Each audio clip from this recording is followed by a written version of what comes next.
Look, I need to tell you something that honestly blew my mind when I first discovered it. There's a teaching that Jesus gave, probably his most powerful one, that was deliberately hidden from you. And I don't mean it got lost in some library fire or misplaced over the centuries. I'm talking about intentionally removed, buried. Why? Because what it revealed was so dangerous to the people in power that they couldn't let it see the light of day. So picture this. It's 1945. An Egyptian farmer is just doing his thing, digging near his village, when his shovel hits something hard. He pulls out this ancient jar, breaks it open, and inside are 13 leather-bound manuscripts, 48 separate texts. And buried in there, he found something called the Gospel of Thomas. These were words supposedly spoken directly by Jesus that never ever made it into the Bible you see in churches today. And here's the thing. When you actually read what got removed and understand why they didn't want you to see it, everything changes. I'm talking about everything you thought you knew about reality, about power, about who you actually are. It all shifts. These weren't just random sayings thrown together. The very first words in this gospel say that whoever finds the real meaning behind these teachings will never taste death. Stop and think about that for a second. Not some promise about heaven after you die. Something you can access right now, today. But here's where it gets interesting. The text actually warns you that when you figure out what these words really mean, you're going to be troubled, because it goes against literally everything you've been taught your whole life. Everything. But once the truth actually clicks, once it really sinks in, you'll be amazed. You'll understand that you've got way more power over your life than you ever imagined. That this idea of heaven people talk about, it's not someplace you go when you die. It's something you can experience right here, right now, in this life. So why don't you know about this? Why isn't this in every Bible? Here's where the story gets really interesting. In the year 325 AD, something happened that completely changed the game. Emperor Constantine called this meeting the Council of Nicaea. The early Christian church basically had to sit down and decide what goes in the official Bible and what gets left out. Think about that. A group of people sitting in a room deciding what spiritual truths you get to know about. And what we've discovered now is that at least 45 books got either completely thrown out or heavily edited. When they made those cuts, we lost something huge. We lost the teachings that explain how everything in existence is connected. We lost the actual instructions for how to work with this connection, how to actually create your reality instead of just reacting to it. Now, religious scholars today will give you all kinds of explanations. They'll say the Gospel of Thomas showed a different version of Jesus, one that didn't fit their narrative. They'll tell you these teachings were just philosophical ideas that weren't essential to the Bible's message. But let me tell you what they're really not saying. If these teachings had stayed in the Bible, if people really understood what Jesus was actually saying here, the whole power structure would have collapsed overnight, because these words don't point you toward some external God you need to fear and obey. They point directly at the power that's already inside you, and that's terrifying to anyone who wants to control you. Let me share what was so threatening. Jesus said something that I want you to really hear. He said, if the people leading you tell you the kingdom is up in the sky, well, the birds are going to get there before you do. If they say it's in the ocean, the fish will beat you to it. But actually, the kingdom is inside of you and outside of you. When you really know yourself, like truly understand what you are, you'll realize that you're a son of the living Father. You're not separate from this divine creative force. But if you don't know this, if you never figure out who you really are, you're living in poverty, and you become that poverty. Read that again. Let it sink in.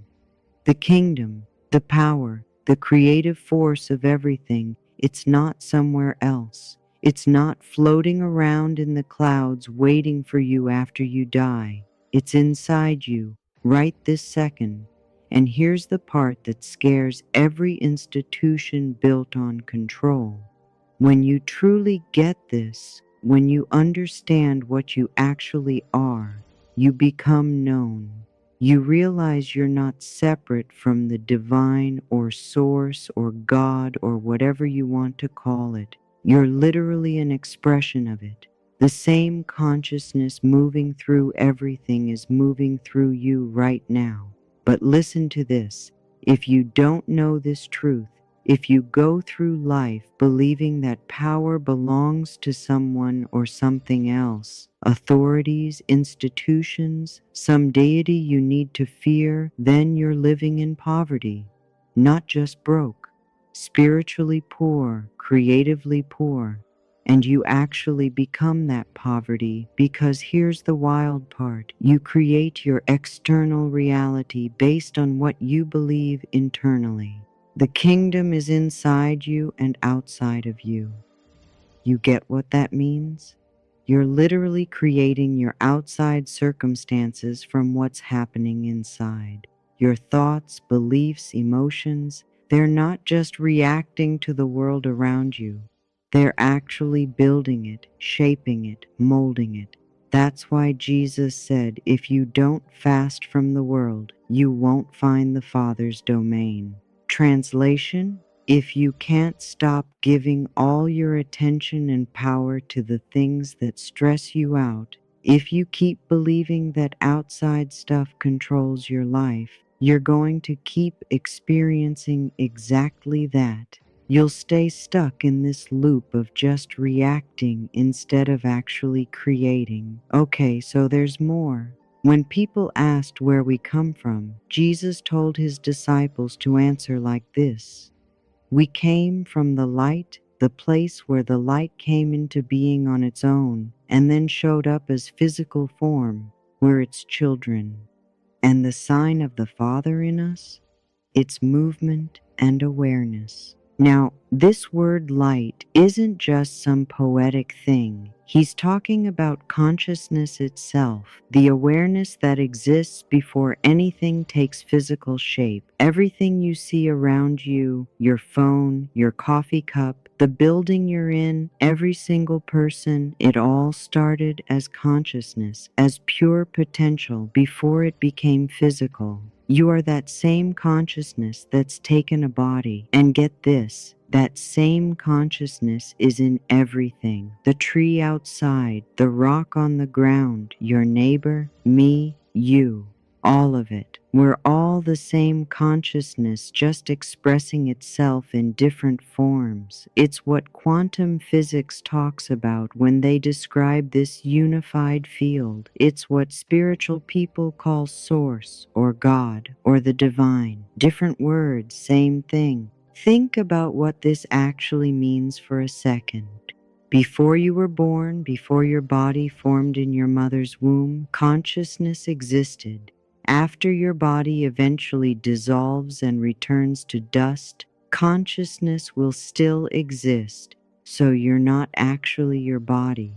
You're not even your thoughts, really. You're the awareness, the consciousness, experiencing life through this temporary physical form. And that consciousness is eternal. It's the same in everyone and everything. Jesus makes this even clearer when he says, I am the light that's above everything. I am the all. Everything came from me and everything extends back to me. Split a piece of wood and I'm there. Lift up a stone and you'll find me there. Now, he's not sitting there claiming he's the only special one with consciousness. He's explaining that the exact same consciousness flowing through him flows through literally everything. The wood, the stone, you, me, all of it. It's the same unified field, just taking different shapes. His disciples once asked him when the kingdom would come, and Jesus hit them with something that should honestly shake you. He said, it's not going to come by you waiting around for it. It's not going to be about people pointing and saying, look, it's over there, or hey, it's over here. Actually, the kingdom of the Father is already spread out all over the earth and people just don't see it. Let that sink in for a minute. The power, the creative force, this divine consciousness isn't arriving someday. It's already here. It's been here the whole time. We've just been conditioned to not see it. We've been taught to look outside ourselves, to wait for someone to save us, to believe we're powerless. But the truth? You've always had this power. It's not something you have to earn or deserve or wait your whole life for. It's literally your birthright as a conscious being. So now here's the big question. How do you actually use this power? How do you communicate with this field of consciousness? Science has shown us that everything is energy, right? That at the quantum level, reality responds to being observed. The observer actually affects what's being observed, but science can't tell us how to actually work with this. For that, we've got to look at what got removed from the texts. In the Gospel of Thomas, there's this passage that shows up 3 different times in slightly different ways. That's how important it was. Jesus says, if you bring out what's inside you, what you bring out will save you. If you don't bring out what's inside you, what you don't bring out will destroy you. Then he gives the key. When you make the two into one, you'll be able to tell a mountain to move and it'll move. What are the two? Your thoughts and your emotions.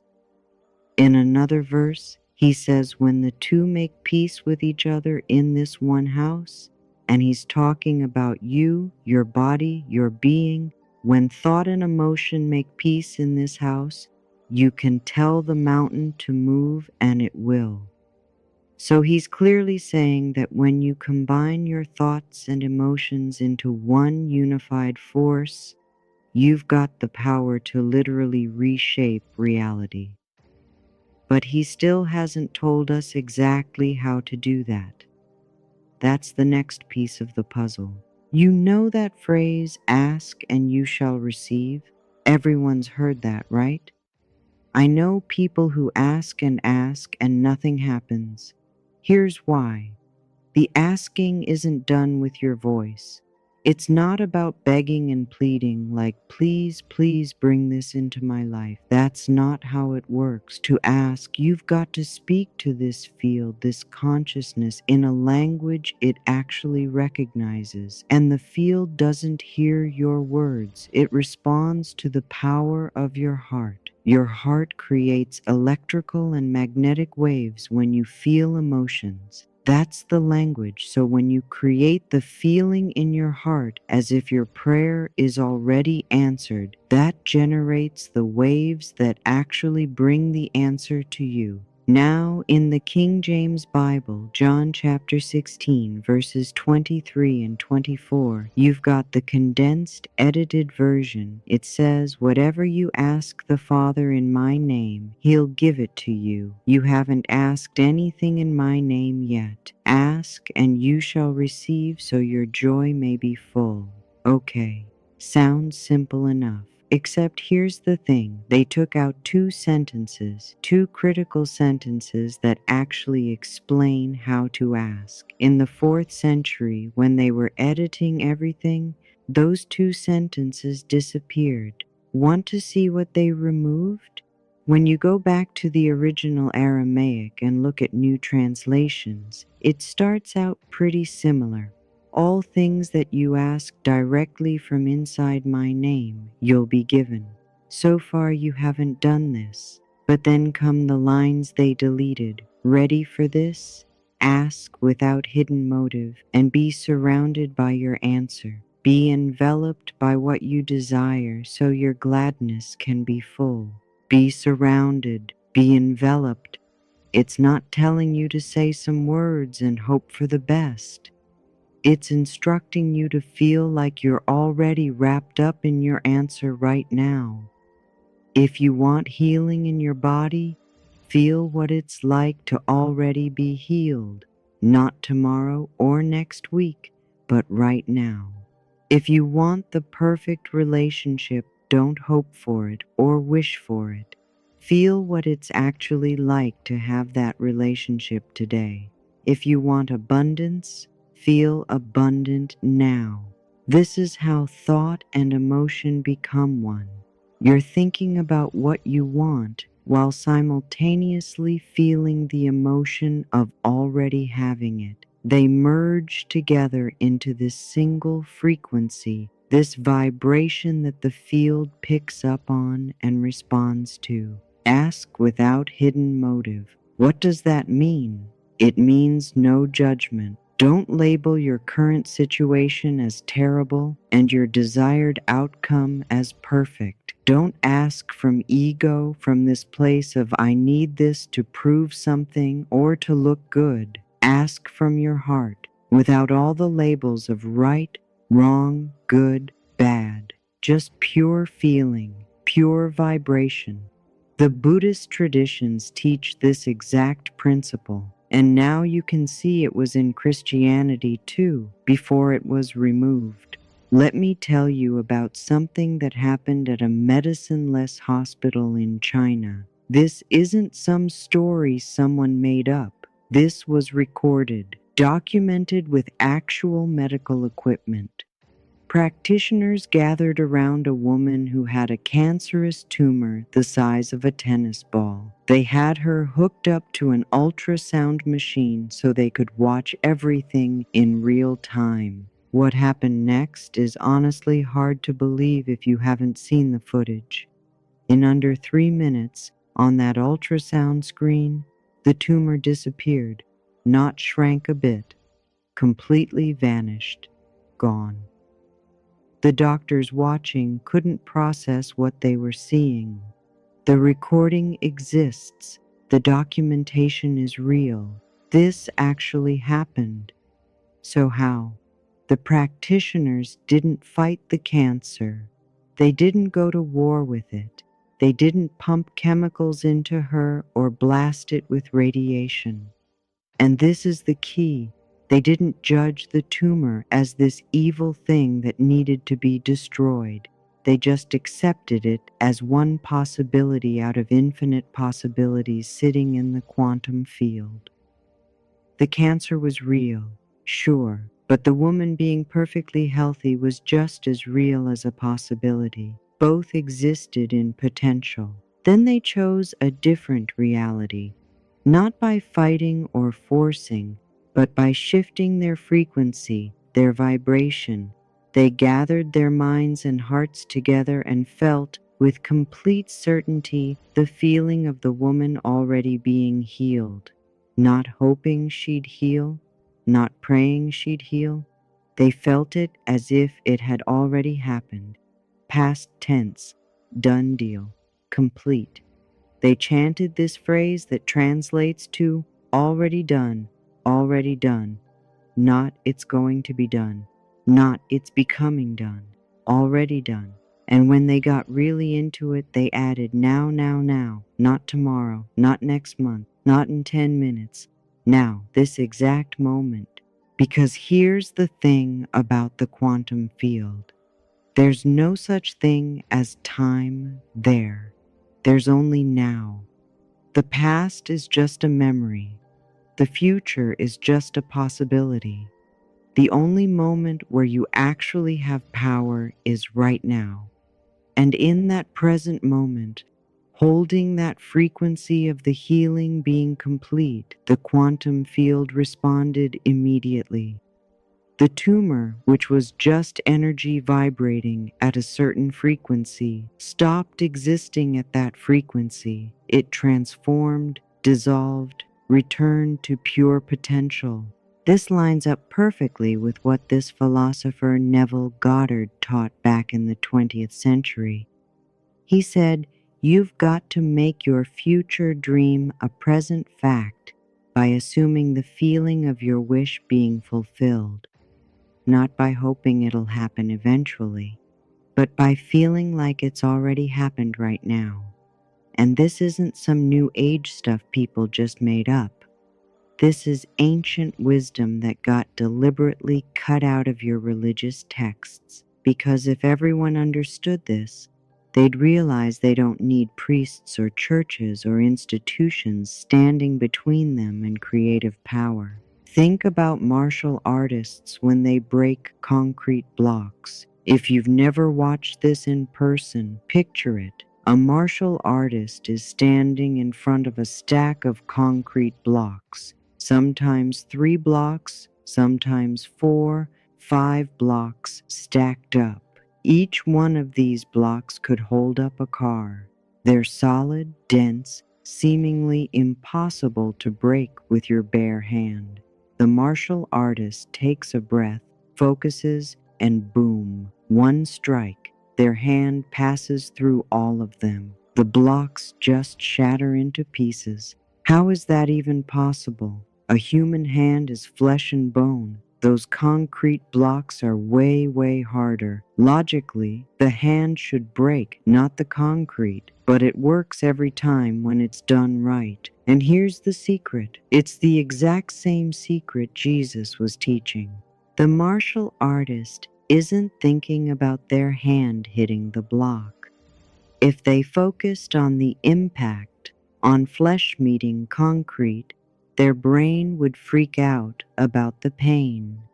Their body would tense up, their strike would weaken, and yeah, their hand would probably break instead of the block.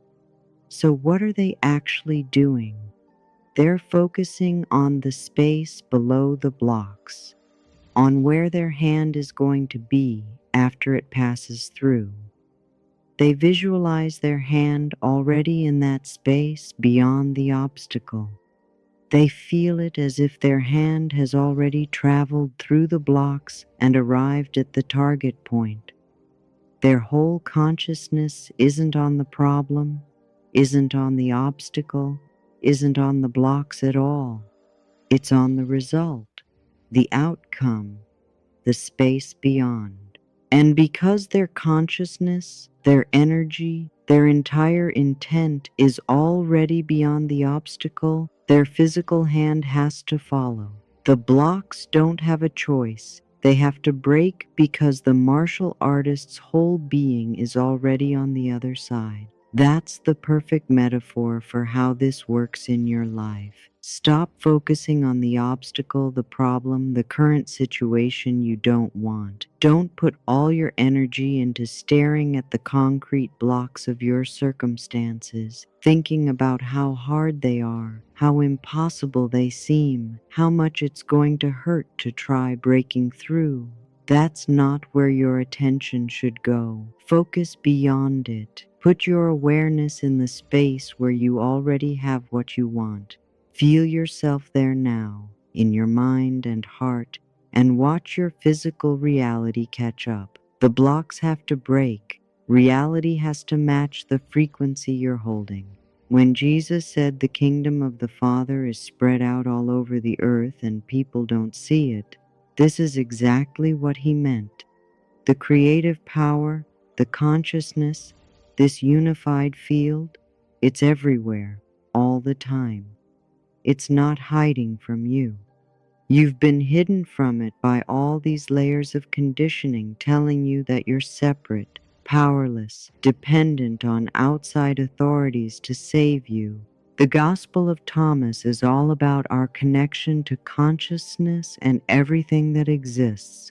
It's the knowledge that actually frees you, because when you don't get this higher consciousness thing, when you don't understand these principles, you go through life believing you're separate, alone, just getting knocked around by circumstances. Every bad thing that happens feels like it's happening to you instead of being created by you.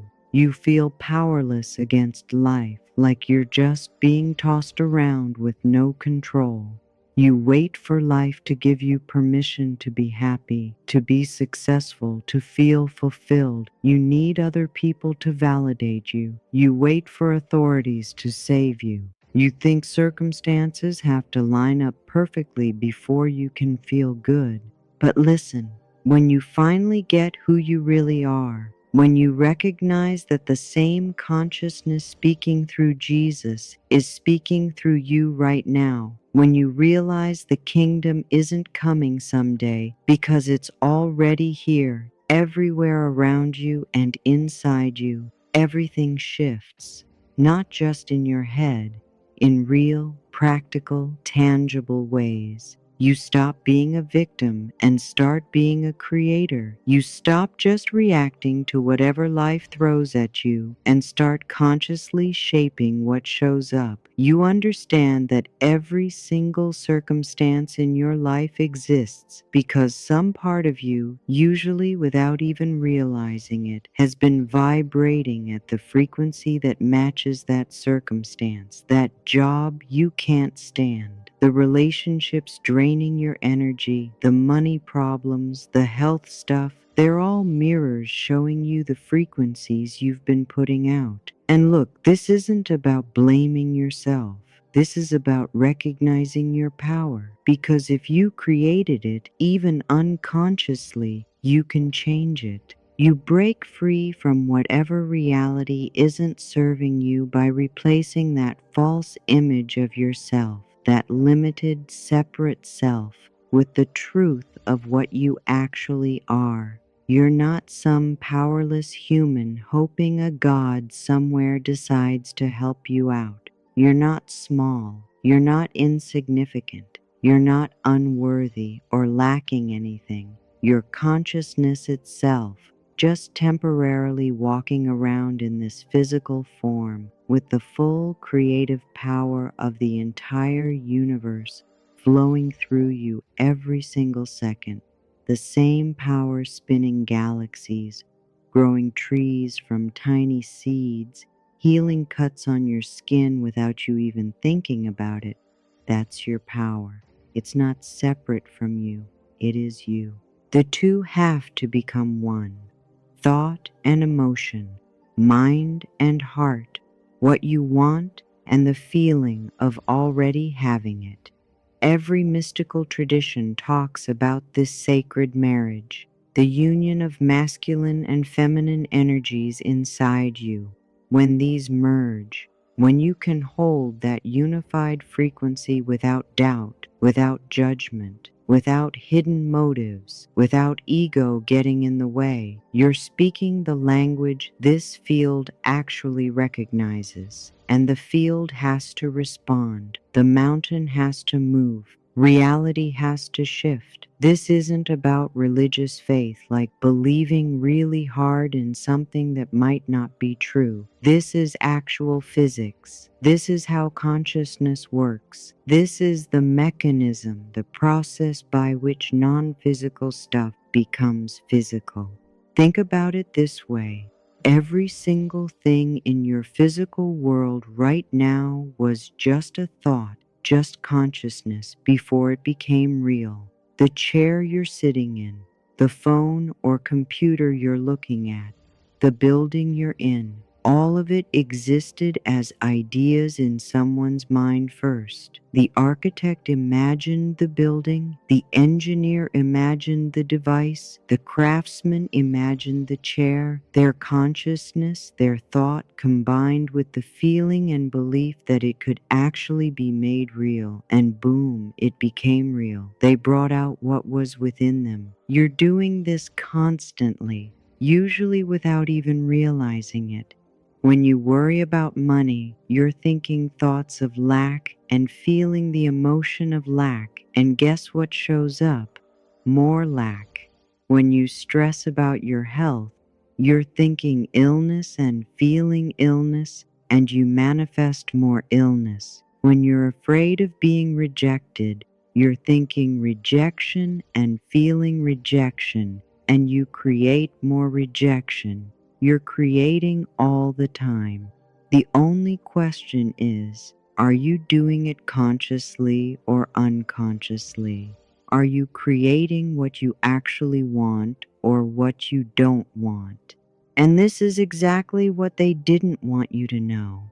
This is why these texts stayed buried for almost 2,000 years, because a population that actually understands their real power, that knows they're creating reality from the inside out, that recognizes heaven as something they can experience right now instead of some reward after death, that population can't be controlled through fear. You can't manipulate them with promises of salvation later. You can't convince them to hand over their power to outside authorities. You can't rule them.